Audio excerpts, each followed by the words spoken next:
नमस्कार। इस अंक में आप सभी का बहुत बहुत स्वागत है। एंटी पेपर लीक बिल 2026 29 जुलाई 2026 को लोकसभा से पारित हो चुका है। अब इसे राज्यसभा में भेजा जाएगा। वहां से पारित होने के बाद और राष्ट्रपति के मुहर लगने के बाद यह कानून का स्वरूप ले लेगा। यह बिल साल 2024 के मूल एंटी पेपर लीक कानून में संशोधन करने के लिए लाया गया है। इस बिल में कौन कौन से मुख्य प्रावधान है, आज इस पर थोड़ी चर्चा कर लेते हैं ताकि आप सभी को इस सख्त कानून के प्रावधानों का पता चल जाए। पेपर लीक या नकल करने वाले व्यक्तियों के लिए सजा को बढ़ाकर न्यूनतम 5 साल और अधिकतम 10 साल की जेल तथा 50 लाख रुपए तक के जुर्माने का प्रावधान है। अर्थात जो व्यक्ति पेपर लीक मामले में सम्मिलित पाए जाते हैं, चाहे वो पेपर बेच रहे हों या पेपर खरीद रहे हों, दोनों पर समान रूप से लागू होगा। संगठित गिरोह के लिए और भी कड़ी सजा का प्रावधान किया गया है। पेपर लीक करने वाले संगठित माफियाओं के लिए न्यूनतम 7 साल और अधिकतम 10 साल की सजा और 10 करोड़ तक के भारी आर्थिक दंड का प्रावधान है। परीक्षा एजेंसियों या सर्विस प्रोवाइडर्स के लिए भी इसमें दंड का प्रावधान किया गया है। ऐसी एजेंसियां या सर्विस प्रोवाइडर्स दोषी पाए जाने पर उन पर 5 करोड़ रुपए तक का जुर्माना और 8 साल के लिए ब्लैक लिस्ट करने का प्रावधान है। इसके अलावा मैनेजमेंट और निदेशकों को 5 से 10 साल तक की जेल हो सकती है। इसलिए अब जो भी सर्विस प्रोवाइडर एग्जाम कंडक्ट कराते हैं, उन पर यह बड़ी जिम्मेदारी होगी कि पेपर किसी भी हालत में लीक न हो पाए। इस संबंध में स्पेशल फास्ट ट्रैक कोर्ट के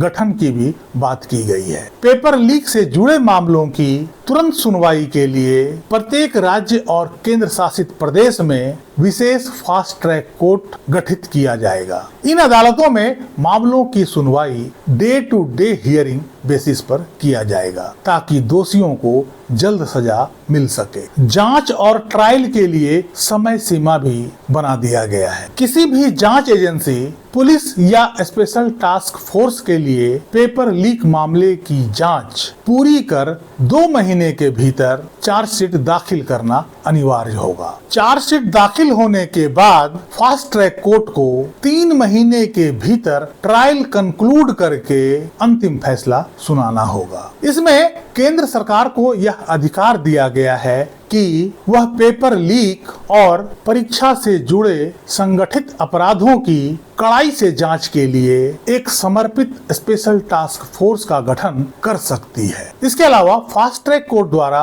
अपना अंतिम फैसला सुनाने के बाद हाई कोर्ट के डिवीजन बेंच में अपील दाखिल करने के लिए 30 दिनों का समय मिलेगा और हाई कोर्ट को भी उस अपील का निपटारा 3 महीने के भीतर करना होगा। कहने का तात्पर्य यह है कि यदि कोई व्यक्ति या संगठन या गिरोह पेपर लीक मामलों को अंजाम देता है या उससे जुड़ा हुआ पाया जाता है तो कुल मिलाकर उसे 1 साल के भीतर ही सजा मिलने की पूरी उम्मीद है। 2 महीने के भीतर जांच कंप्लीट होगी। 3 महीने में स्पेशल फास्ट ट्रैक कोर्ट उनको सजा सुनाएगी। 30 दिन का समय अपील के लिए मिलेगा और 3 महीने के भीतर हाई कोर्ट को अपना अंतिम निर्णय देना होगा। और सजा इतना कठिन है कि शायद अब भविष्य में कोई भी व्यक्ति पेपर लीक के बारे में सोच नहीं सकता है। उम्मीद है कि इस कड़े कानून के माध्यम से पेपर लीक पर लगाम